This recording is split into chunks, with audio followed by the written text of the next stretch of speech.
ଫେସବୁକରେ ଯଦି ଆପଣମାନଙ୍କୁ ଖରାପ କମେଣ୍ଟ କିମ୍ବା କୌଣସି ଲୋକ ଗାଳିଗୁଲଜ କରୁଛନ୍ତି ତାହେଲେ ଆପଣମାନେ କ'ଣ କରିବେ? ବର୍ତ୍ତମାନ ସମୟରେ 90% ଲୋକମାନେ ଜାଣିନାହାନ୍ତି।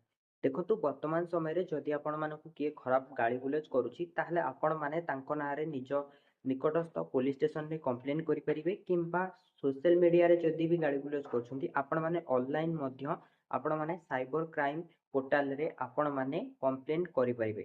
ତା ସହିତ ଫେସବୁକରେ ମଧ୍ୟ ରହିଛି ଗୋଟେ ଅପସନ୍ ଯୋଉଠିକି ଆପଣମାନେ ଖରାପ ୱାର୍ଡ ଗୁଡ଼ିକ ବ୍ଲକ୍ କରିପାରିବେ। ଯାହାଦ୍ୱାରା କି ଯଦି ବି କୌଣସି ଲୋକ ଚାହିଁବ ଆପଣମାନଙ୍କ ପୋଷ୍ଟରେ କମେଣ୍ଟ କରିବା ପାଇଁ ଆପଣମାନେ ଯଦି ସେଇ ୱାର୍ଡ ଗୁଡ଼ିକ ବ୍ଲକ୍ କରିବେ ଯାହାଫଳରେ କି ଆପଣମାନଙ୍କୁ ସେ କମେଣ୍ଟରେ ଶୋ କରିବନି କିମ୍ବା ଆପଣମାନଙ୍କ ପୋଷ୍ଟରେ କାହାକୁ ବି କୌଣସି ବି ପୋଷ୍ଟରେ ଶୋ କରିବ ନାହିଁ। ଯଦି ଆପଣମାନେ ଜାଣିବା ପାଇଁ ଚାହୁଁଛନ୍ତି କିଭଳି ଆପଣମାନେ ବ୍ଲକ୍ କରିବେ ତାହେଲେ ପ୍ରଥମେ ଏଇ ଭିଡ଼ିଓଟି ଦେଖନ୍ତୁ। ପ୍ରଥମେ ଆପଣମାନେ ନିଜର ଫେସବୁକ୍ ପେଜ୍ କିମ୍ବା ଫେସବୁକ୍ ଆପଣମାନେ ଓପନ୍ କରନ୍ତୁ। ତାପରେ ଆପଣମାନଙ୍କ ନିଜର ଯେଉଁ ପ୍ରୋଫାଇଲ୍ ରହିଛି ସେ ପ୍ରୋଫାଇଲ୍ ଉପରେ କ୍ଲିକ୍ କରିକି ଏଠି ଆପଣଙ୍କର ଯଦି ପେଜ୍ ଆକାଉଣ୍ଟଟି ଅଛି ତାହେଲେ ଏଠି ଆପଣ କ୍ଲିକ୍ କରନ୍ତୁ ଡ୍ୟାସବୋର୍ଡ଼ ଉପରେ। ପ୍ରୋଫେସନାଲ୍ ଡ୍ୟାସବୋର୍ଡ଼ ଉପରେ କ୍ଲିକ୍ କଲେ ତଳକୁ ଆସିବେ।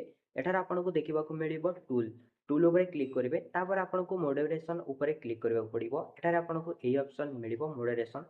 ତାପରେ କ୍ଲିକ୍ କଲା ପରେ ଏଠି ଆପଣଙ୍କୁ କମେଣ୍ଟ ଅପସନ୍ ଉପରେ କ୍ଲିକ୍ କରିକି ଏଠି ଆପଣମାନେ ଯେଉଁ ବି ୱାର୍ଡ ଗୁଡ଼ିକ ଏସବୁ ମୋର ଯାହା ବି ଆପଣ ଦେଖିଛନ୍ତି ଟର୍ନ ଅନ୍ ଅଛି ତ ଆପଣମାନେ ଟର୍ନ ମଧ୍ୟ ଅନ୍ କରିନେବେ। ତାପରେ ଏଠି ଆପଣଙ୍କୁ କମେଣ୍ଟ ଯେଉଁ ରହିଛି ଏଠି ଆପଣଙ୍କର ୱାର୍ଡ ଗୁଡ଼ିକ ଆପଣମାନେ ଲେଖିବେ। ଯାହା ଆପଣମାନେ ଯେଉଁ ବି ୱାର୍ଡ ଚାହୁଁଛନ୍ତି କି ଲୋକମାନେ ଆପଣଙ୍କୁ ନେଗେଟିଭ୍ କମେଣ୍ଟ କରିବେ ତ ଏଠି ଆପଣ ଲେଖିପାରିବେ। ଯେମିତିକି ମୁଁ ଆପଣଙ୍କୁ ଏଠି ଦେଖାଇ ପାରିବିନି କିନ୍ତୁ ଆପଣମାନେ ଏଠି ଲେଖିବେ। ଯାହାଫଳରେ କି ଆପଣଙ୍କର କମେଣ୍ଟରେ କୌଣସି ଲୋକ ମଧ୍ୟ ଗାଳିଗୁଲଜ କରିପାରିବେ ନାହିଁ। ବାକି ଆପଣମାନେ ଏଇଭଳି କରିକି ଆପଣମାନଙ୍କର ନିଜର ଫେସବୁକ୍ ପେଜ୍ ଏବଂ ଆପଣମାନଙ୍କ ଭିଡ଼ିଓରେ ସୁରକ୍ଷିତ ରୁହନ୍ତୁ। ଯଦି ଆପଣଙ୍କୁ ଏହି ଭିଡ଼ିଓଟି ଭଲ ଲାଗିଥିବ ଭିଡ଼ିଓକୁ ଲାଇକ୍ କରିବା ସହିତ ଆପଣମାନେ ଫଲୋ କରିପାରିବେ କିଛି ଜାଣିବା ପାଇଁ ଏବଂ କିଛି ଶିଖିବା ପାଇଁ।